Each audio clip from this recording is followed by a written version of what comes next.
Hi and welcome to another story, and today we have part 8 of The Parent Agency by David Baddiel, continuing from Friday, page 299, chapter 1. "Oh dear," said the head, "is everything all right now?" "Yes," said Barry. "Lord Radwell gave them some money for a new tent and said they could stay on his land for as long as they liked." "Oh, well, that's good. And he even got Peevish to bring down a big hose to their field to wash off all the sick." The head looked a little queasy at this. "Couldn't they have just jumped in the sea?" said Secretary 1. "I'm not sure all those chemicals will be good for the environment," said Secretary 2. "Yes, well, let's not talk about it any more," said the head, who had turned a strange shade of green. "So, Barry, you've got one more go at it." He turned over the last 24-hour glass, the red one. "Better make it count," he said. Barry wanted to ask why. What happens if it doesn't work out with the next set of parents either? But he knew that no one would answer this question. They would just mutter darkly and change the subject, which meant all Barry knew was that what would happen was probably really, really bad.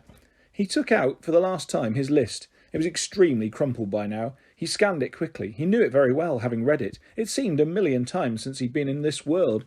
Being boring? Tick. Not being famous? Tick. Being poor? Tick. Not letting him play video games? Well, he hadn't done that one, but he didn't think it was enough to say parents who will let me play video games. That should have been the Cools with their whole let him do anything attitude, but they didn't have any video games or any electricity, and then he saw it, marked as if to remind him by a little splash of rainbow sick. Number 7. Being always much nicer to my twin sisters, TSE, than to me. "I'd like to try out parents where I'm the favourite child, please." "Write that down, Secretary 2, said Secretary 1. "I'm writing it down, Secretary 1, said Secretary 2. Her pad already flipped over, and halfway through writing down the word favourite, FAVOU, she'd written so far. "OK, said the head, opening his laptop. "So we're back to parents with other children then, because there's not much point in being the favourite if you're the only child, eh?" "Write that down as well," said Secretary 1. "I'm writing it down," said Secretary 2, furiously scribbling the words other children. While they were doing that, Barry had a thought. Number 7 was on his list because of the way he felt things were in his family, because of the way his parents were when it came to him and his sisters. Now the secretary entity weren't exactly the sisterly entity, but they were pretty close, and so Barry said, "Actually, what about—" He gestured with his head to his left. "What?" said the head. He looked over. "Well, that's not a bad idea, secretaries." They both stopped writing and looked up. "You'll be all right if Barry spends his last day with your parents, won't you?" Both of them looked at him open-mouthed. Neither of them wrote down the words, "our parents." Chapter 2. On the way to the secretary entity's house, they walked there, as it was only around the corner from the parent agency. The two girls were clearly cross with Barry. "Well, Barry, I understand why you might want this, but I really think," one of them was saying, "and I think too," said the other one, "that you've chosen the wrong parents." "Yes, our parents, Marjorie and Malcolm Bustle. Yes, Marjorie and Malcolm Bustle. They are very solicitous with us. Solicitous means caring, looking after, not neglecting." Barry nodded, as if he'd known that. He hadn't. For example, every time our daddy, Malcolm Bustle, yes, Malcolm Bustle, every time he sees us, he picks us up, whirls us round and gives us a kiss. Yes, he does. Barry nodded again. "So I just can't see any way that they're going to fulfil your requirements in this particular case." "No, I don't see it either. Perhaps the head should have suggested some other ones." "Yes, perhaps he should." By now they were at the secretary entity's house. It was a nice-looking house, considerably nicer than the one the sisterly entity lived in, thought Barry. He looked around. The road it faced was leafy and quiet, with no sign of any big trucks making the houses shake. Secretary 1 pressed on the button to the side of the front door. "Hello," said a voice. "Dad," said Secretary 1. "It's us," said Secretary 2. A man, who looked a little bit like one of the secretary entity, only much taller and older, and male, opened the door. The secretary entity drew themselves up to their full height, ready to be picked up, whirled about and kissed.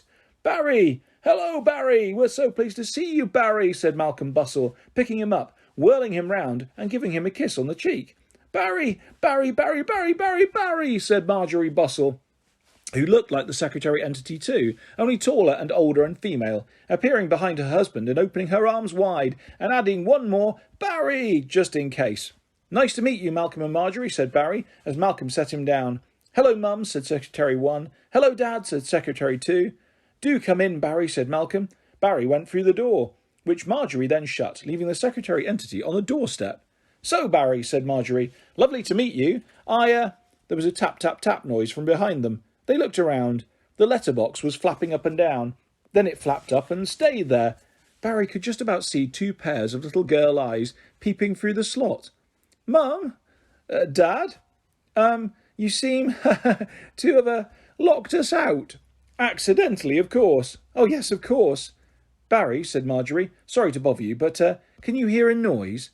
Said Barry. You mean a kind of annoying buzzing sound, like some trapped flies? Yes, said Malcolm.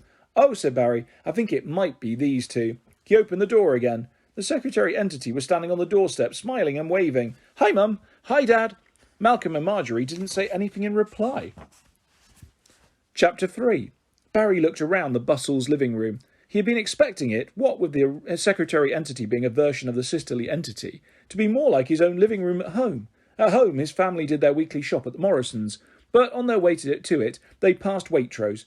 Barry would see parents in there shopping with their children. He didn't know any of those children, and hadn't been in any of their living rooms, but he imagined that, if he had, they would look like this one, and smell like it, of fresh bread and coffee, and sound like it. In the background he could hear a serious voice on the radio discussing the glass ceiling in the banking sector, whatever that was.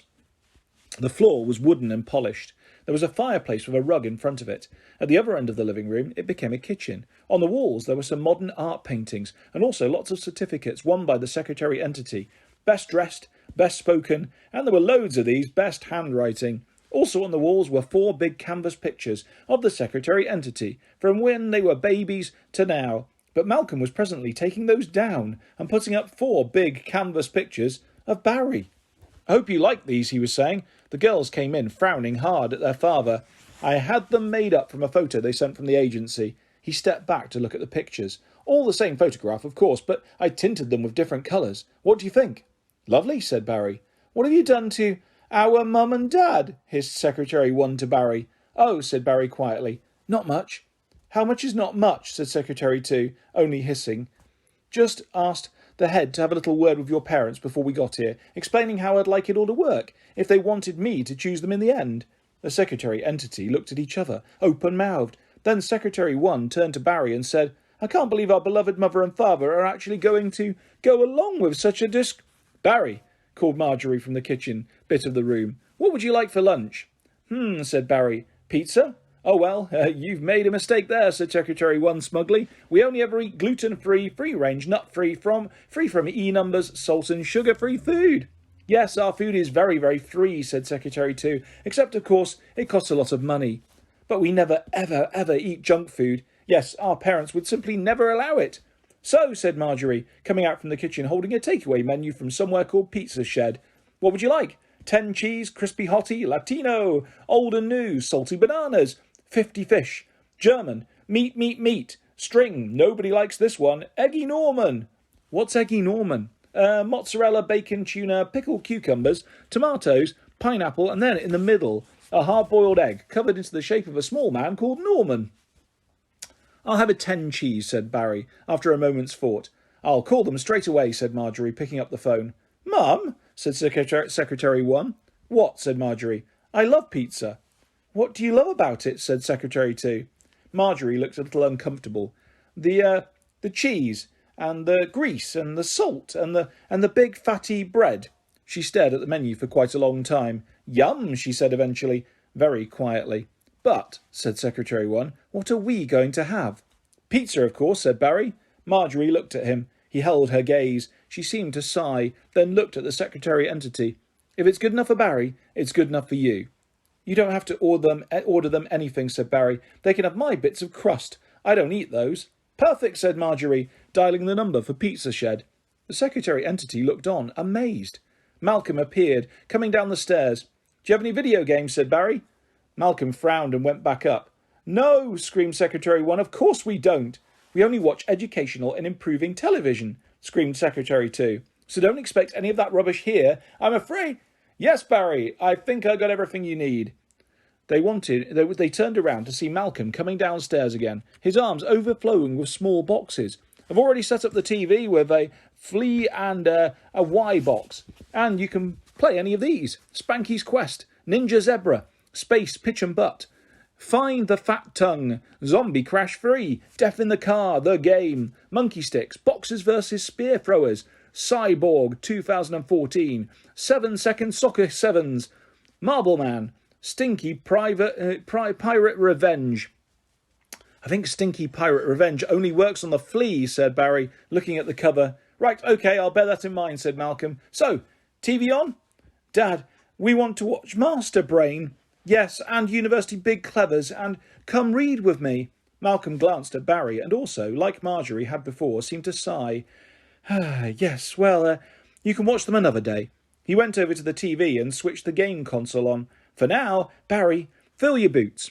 Barry looked at his shoes. Then he remembered what that expression meant. Thanks, he said, sitting down with the flea control. On the TV, a cartoon pirate appeared, covered in what appeared to be bits of old food. "Who are my hearties? I'm Smellybeard, terror of the seven seas," he said.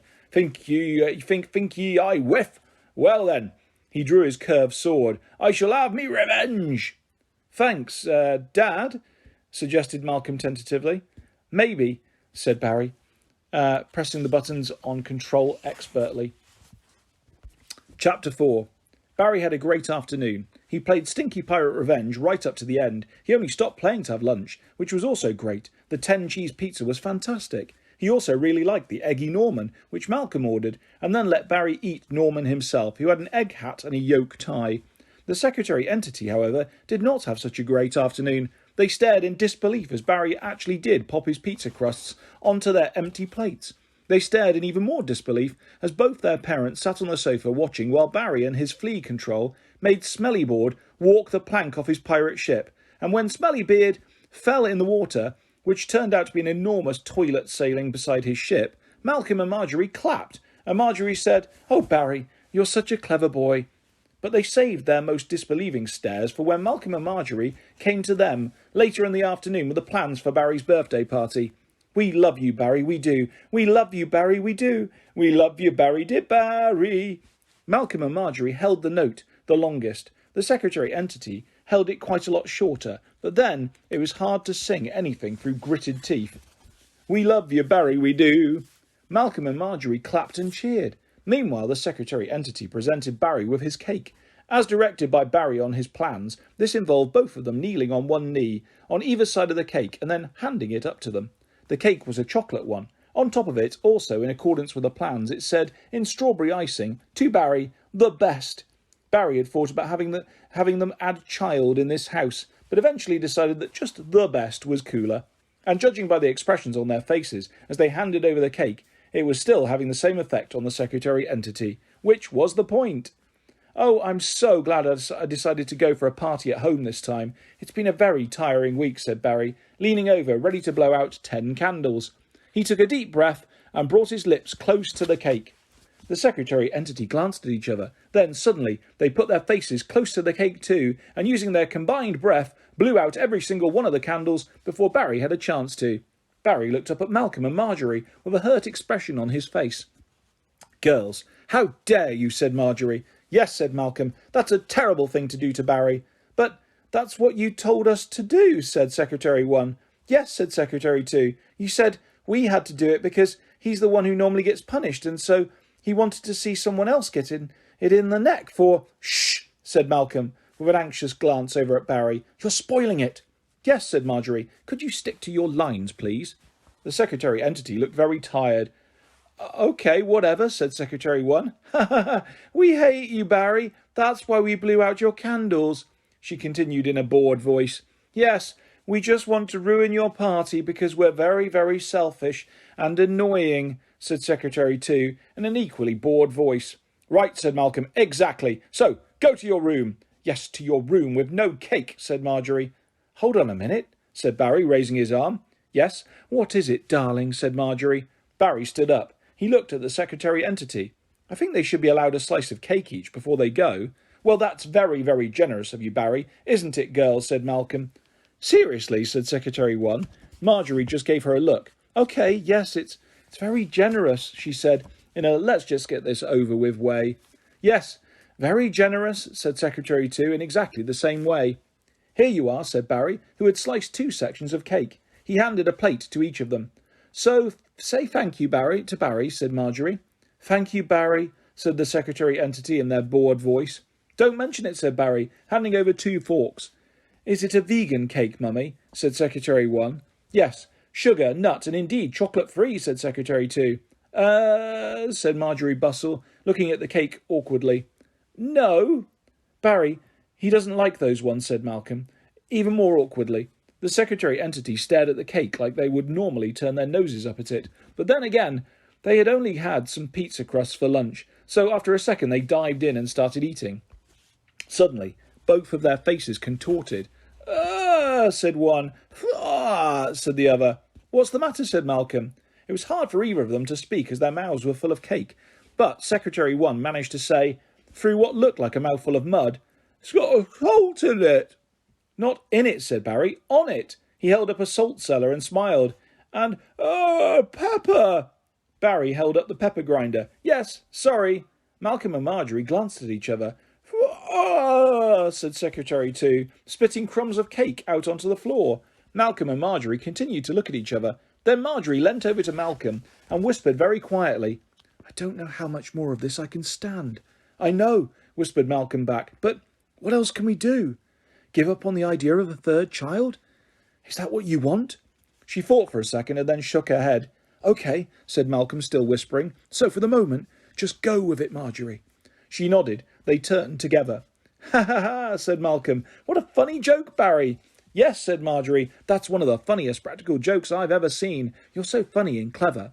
Barry was about to smile and say thank you when the secretary entity started making some very strange noises. Not just but also and then Secretary 1 fell to the floor, clutching her throat, followed almost immediately by Secretary 2 doing the same. Chapter 5. Are they okay? Said Marjorie. Yes, fine, aren't you, girls? Said Malcolm. Said Secretary 1. Said Secretary 2. There you are, said Malcolm. Now, for Barry, up to this point, all of this had, in a way, been fun. Even though the secretary entity weren't exactly the sisterly entity, they were enough like them, in terms of looking and acting just the same, for Barry to really enjoy getting his own back for once. And it had felt nice, knowing that the grown-ups were also going to take his side, however badly he behaved. At the same time, it had also felt a little bit nasty. And as the day had gone on, he had found that the thrill of being the favourite and being able to do the things that he knew would get under the secretary entity's skin had got less and less, and the feeling of nastiness had grown. It was almost as if he had to get nastier and nastier to feel the same thrill again. Watching both sisters writhe on the floor, Secretary 1 had gone blue and Secretary 2 purple, should have felt great, because that's why he'd chosen this type of parent and drawn up a big plan for how they had to be, so that he could feel what it would be like to take revenge on his little sisters. And what was better than this? Barry had, after all, in his darkest moments, wished one or both of his sisters were dead. But it didn't feel great. It felt awful. And seeing Malcolm and Marjorie stand by while it was happening, because they didn't want to upset Barry, because they thought that's what he wanted them to do, felt even worse. So Barry stepped forward and said, time for the Gruben-Schnitzel manoeuvre. Pardon, said Malcolm. Even though you are our favourite, Barry, said Marjorie, I don't think now is the best time for more food. No, said Barry, the Gruben-Schnitzel manoeuvre. Remembering exactly what Derek Fwam had done to him, he bent down quickly to Secretary 1. He grabbed her by the heels in order to pick her up and turn her upside down, but he only succeeded in dragging her legs halfway up his own body. Then he tried to do the same to Secretary 2, but her legs kept falling back down again. Eventually, he managed to get both of them on either side of him with their legs sort of up against his sides. He raised his arms in order to slap them hard on the back in the correct Gruben-Schnitzel manner, but all he could manage from this position was a light tap on each of their bottoms, which was both useless and not a little embarrassing. By now, the secretary entity had started making noises that couldn't even be written down. Barry looked over to Malcolm and Marjorie to help, but they seemed rooted to the spot with terror. Barry turned back towards the floor. He felt a huge swell of emotion building up in him. The thought of the secretary entity choking or being properly hurt in any way seemed suddenly like the worst thing possible. Barry realised there was something he needed to say. It was really just 2 words, but he hadn't said them for a very long time. He didn't even know if they were the right words in this strange, like his but not exactly like his world, but there was nothing else left to do. Ginny, he said. Kay, breathe, please, breathe.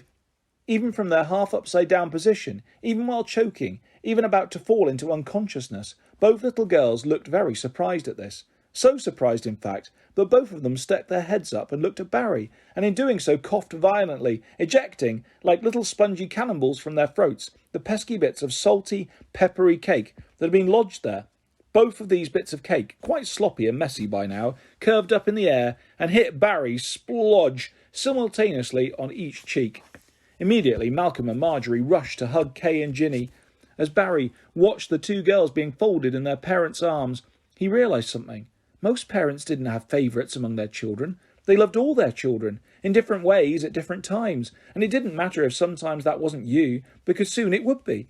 And also that it was okay. No, it was nice. It was good to see your sisters loved. As it happened, after he'd had this deep and meaningful realisation about how it didn't matter about being a family favourite, he became his family's favourite. Marjorie looked around from hugging the girls and said, "Oh, Barry, thank you, Barry." "Yes, thank you, Barry," said Malcolm. "Actually, yes. Thank you very much, Barry," said Secretary 1. "Me too, with a thanks, Barry," said Secretary 2. And then they all came over and hugged him, which was lovely, although Barry did feel in the middle of it suddenly very, very tired. "But how did you know our names?" Secretary 1 was saying. "We've never told you them." Barry just smiled wearily and said, "I'm going back to the parent agency." And that is where we will leave part 8 of The Parent Agency by David Baddiel. I'll be back soon with the next part of this fantastic story, very, very soon. If you'd like to subscribe or hit a like, that's always appreciated. Thanks for listening, guys. Take care. Bye-bye.